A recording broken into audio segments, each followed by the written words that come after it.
I would single out as one of the primary, if not the most significant threats, the actions of the European Union, or more precisely, the elite that has seized power in Brussels and is attempting to subjugate national governments, compelling them, neglecting the interests of their own people, forcing them to reject the outcomes of elections and referendums held in European countries, and to submit to the usurping role of this collective Brussels, the Brussels bureaucracy, which no one has ever elected, and in fact whose very composition is determined by the compromises reached between legitimately elected national governments. Europe is once again attempting to dictate its own terms and conditions to everyone, its own desires, which are, well, outwardly connected to the Ukrainian crisis. It is using the Ukrainian crisis in order to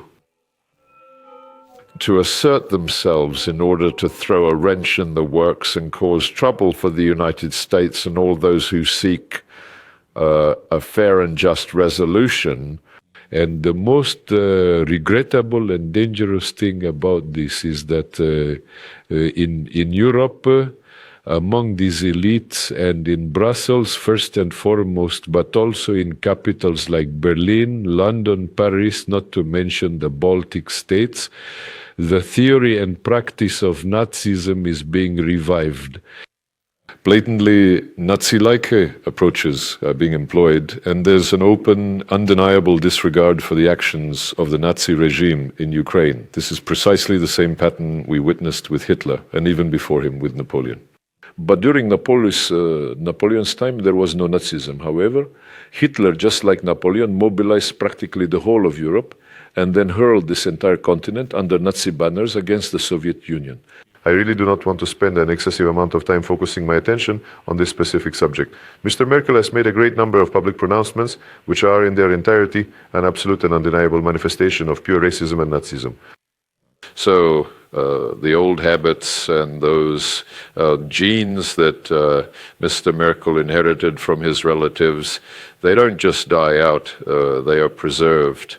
This is the contempt, this is the arrogance, this is the feeling, and I won't shy away from saying it, of a representative of a special race. It was evident in the very phrase that you quoted, just as it was in so many of his pronouncements concerning what Germany ought to become in the future. These are, without question, clearly revanchist ideas, and indeed, to a significant degree, as I've already mentioned, misanthropic. And now under the Nazi flag, with European money, with European instructors, with European and in general Western intelligence data, Europe using increasingly modern weapons, pumping Ukraine full of them, Europe, through the hands of Ukrainians, through the bodies of Ukrainians, is once again waging war against our country. Currently, reasonable voices, including those in the United States and in certain European nations, as well as within our shared structures, such as the Shanghai Cooperation Organization, are advocating for the principle of arms limitation, arms control, including transparency, to re-establish all these frameworks once again. Recently, much has been said about the new national security strategy of the United States. One of the main the goals of this strategy are to make sure that Europe knows its place, that Europe does not attempt to impose the liberal order it has been so proud of for decades, and which it collaborated to strengthen with the democratic administrations of the United States, that Europe, it busied itself with its own affairs, so that Europe would cease its attempts to involve the United States of America in its own rather unscrupulous games, meant to promote what was convenient for them. The European elite seeks to establish a liberal order within the political systems and daily lives of all other nations. Direct interference in internal affairs, including, for example, outright bans on election results, just as we witnessed in Romania, and then later in Moldova, and indeed in a whole series of other countries. The falsifications are absolutely plain for all to see. And so the national security strategy of the United States, it explicitly tells Europe, you must attend to your own affairs and do not expect that we, the United States, will consistently provide you with support in your various adventures. That's to zatapea darostă. We are not against competition, as you know, but competition must be fair. When competitors try to crush us with tariffs of 100 or even 500%, that is not the globalization the United States called us to after World War II. When sanctions are imposed, openly declaring that the reason for them is the political positions of one country or another, or of one person or another, this is not merely inequality, it is a profound disrespect for human rights. This is a dictate. These sanctions, they pertain to, for instance, the prohibition of operations for some of the largest global companies, as is the situation with our company, Lukoil, which is a private entity, and also the state-owned corporation, Rosneft. Well, I honestly don't see anything at all in this matter if one truly delves into the very core essence of what's actually happening here. I genuinely don't perceive anything else in this entire situation other than a clear and undeniable desire to simply suppress the competition, to effectively eliminate these rivals using truly unethical and unsavory methods. This means that for a fair fight, the West, including the United States, is far from always having enough strength, and they are forced to resort, in order to maintain their dominant positions, to unscrupulous, completely anti-democratic, anti-market methods. To be quite frank, that thievery is simply in the Europeans' very blood. We are witnessing this with the example of the frozen Russian assets. By the way, Iranian assets have also been partially frozen, just as the assets of Venezuela have been frozen, and those of many other countries as well. So this kind of propensity for theft, it seems, is genetically inherent in many of our Western colleagues. Now, it's true, they've started to quarrel amongst themselves. Is it really okay to just steal Russian money? There are some sane voices speaking up, but they're simply trying to drown them out in about the harsh criticisms from Brussels. It's not without reason, by the way, that already in numerous media sources, both in Russia and abroad, Ursula von der Leyen is referred to as nothing other than Führer Ursula.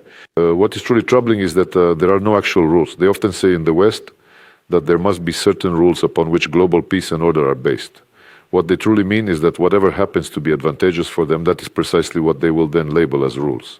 Now, even these rules, which the West has manipulated on a case-by-case basis, I'll mention the Zaporizhia nuclear power plant, where IAEA observers have been present for almost a year now, if not more, and where every time Ukrainians bomb the facilities of this nuclear plant, IAEA observers, they shamefacedly say they don't know where these drones and shells came from. This is incorrect too. Some Western, so to speak, media outlets for a very long time, for ages, have calculatingly tried to create the impression that when there's a crisis, when it's at its height, the Russian Federation cannot be trusted. How would you respond to them?